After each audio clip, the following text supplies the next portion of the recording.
Hey YouTube, how you doing? This is Shooting Colorado here. I'm just starting out my YouTube channel, so I hope you subscribe. We're going to be doing a number of range reviews of different firearms and some accuracy tests. I figured today I'd start with the .22 long rifle. Originally developed in 1887 by Stephen, I believe it's Stephen and Tool Arms. But anyway, I got a number of different .22s here that we're going to be plinking around with. I got a steel target about 10 yards out and a paper target about 50 yards. Alright guys, first thing we're going to be shooting today is the Ruger 1022. This again was my dad's model. I have a short little 3-power scope on it from Bushnell, a little cheap scope, but it works pretty good for this 22. It's a carbine version. Serial number indicates it was manufactured in 1977, so that's how old it is, and it still shoots as great as ever. So let's take a few shots with it. The steel, the wind is actually blowing my paper target down, so we'll try and set that up here in a minute, but let's take some shots here. As far as magazines for this, I had some problems with some of the aftermarket magazines not feeding right or not fitting right. I found that the new Ruger BX25 magazines work great, along with the original 10-round magazines that Ruger makes. So yeah, let's take a few shots and see how it does.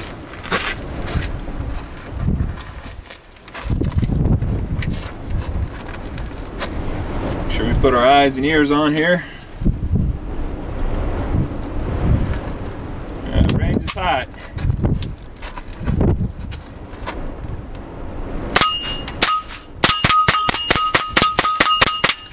The next gun I'm going to shoot is the Heritage Rough Rider 22. Now this comes in .22 long rifle as well as in .22 Magnum, so it's a great little gun. Right now it's unloaded. I'm going to load her up here. It actually has an interesting feature on the back. I don't know if you can see this, but it has a safety right here that you can flip on and off, which of course is kind of weird for a revolver, but also has a lot of writing on the barrel. Hopefully you can see that. That I don't really care for, but I guess it's a requirement that they put that on there. So anyway, we're going to load this thing up and see how she shoots. Now this is like an old cowboy gun. You have to put it at half cock to load it. Holds 6 rounds here. If I don't drop them all.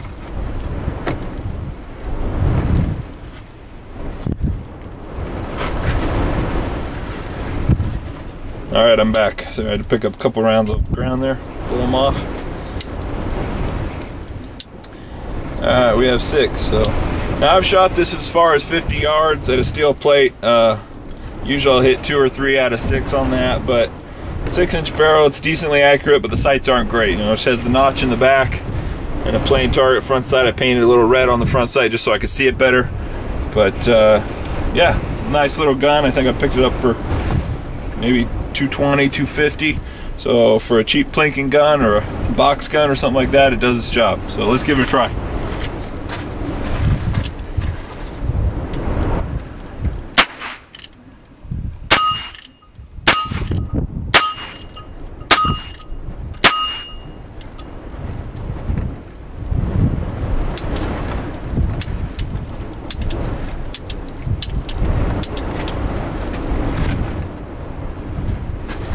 Now the only problem with the 6-shooter like this obviously is it runs out quickly and it's a little bit of a pain to reload.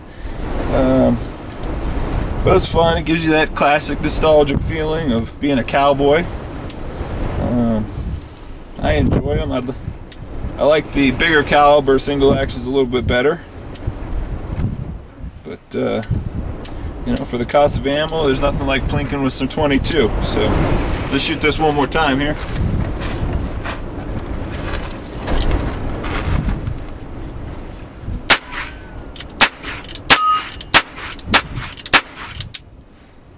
Little fan gun action. So there you go. It's the Heritage Rough Rider 22. It's a great little gun. Now the last 22 I brought out today is probably my favorite. It is my GSG 1911 22 tactical model. It's got the front rail. It does have a fake suppressor that goes on the front. It's kind of pointless really, unless you're going for that cool look, but it is pre-threaded in case you want to put a real suppressor on there. So which is kind of a nice feature. It just has a, unlock this back here, you can see here there's a small lug. It screws right off the front, and then you can screw your adapter and suppressor right on there. So it's a great little gun. The only thing I don't like about it really is it doesn't have the flat mainspring housing. It has the rounded one, which is alright, but sometimes my grip doesn't actually depress the safety. Also, it has a magazine safety, so you can't fire without the magazine in it. Good safety feature,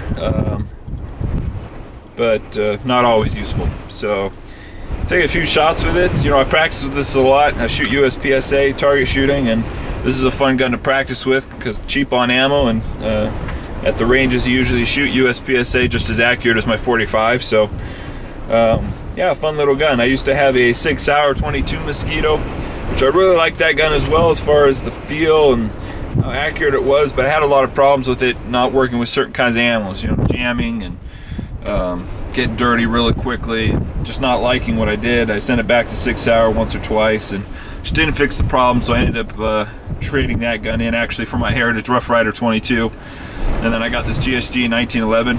I rarely ever have any problems with this gun. It feeds almost any kind of ammo as long as you don't limp wrist it, and it just shoots and shoots and shoots. So a great product from GSG, imported by, of course, ATI out of Rochester, New York. So let's shoot this gun a couple of times and see how it does. Again, all the fit and function of this gun is the same as the 1911. You have your ambidextrous safeties, great little yellow dot sights, and just a great feeling gun. So let's shoot this a couple times.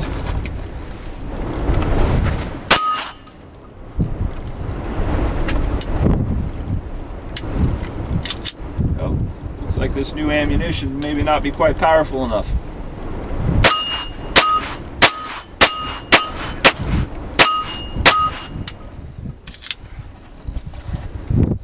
The gun comes with one magazine when you order it, but I think it's $12 or $15 for another magazine. Not too bad. Again, it's a fun little gun to shoot.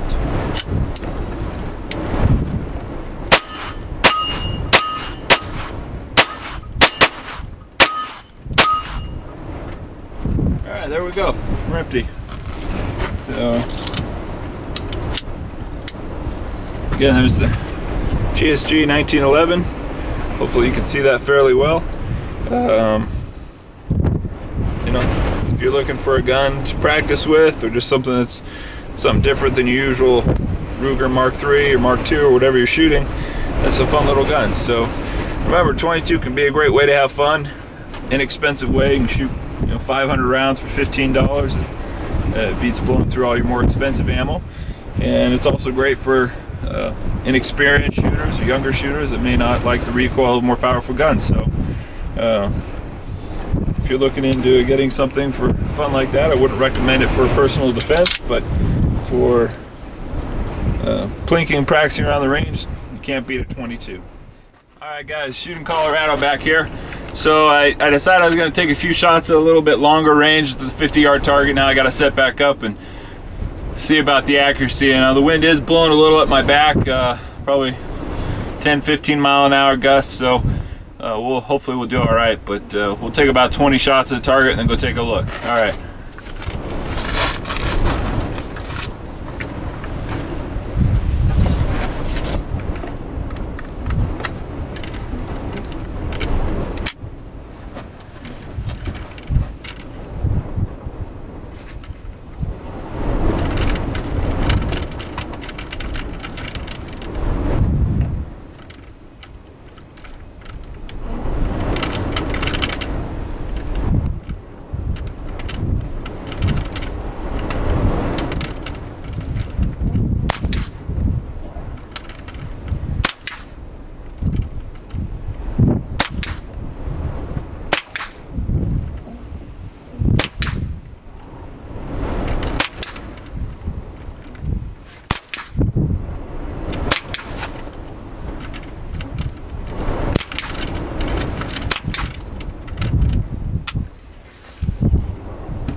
with this, so just let you guys see the target for now.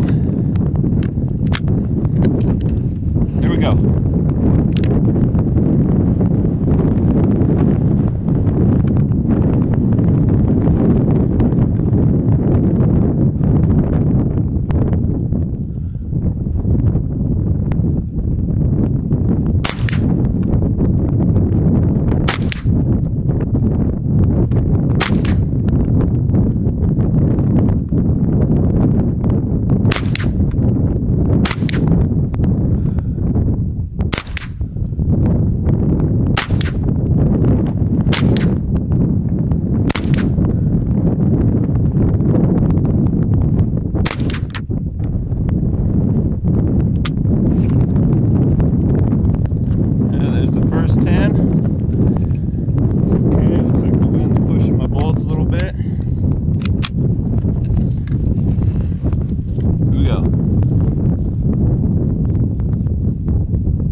Better than the first, so it looks like I pushed 2 of them down, but not bad at all. So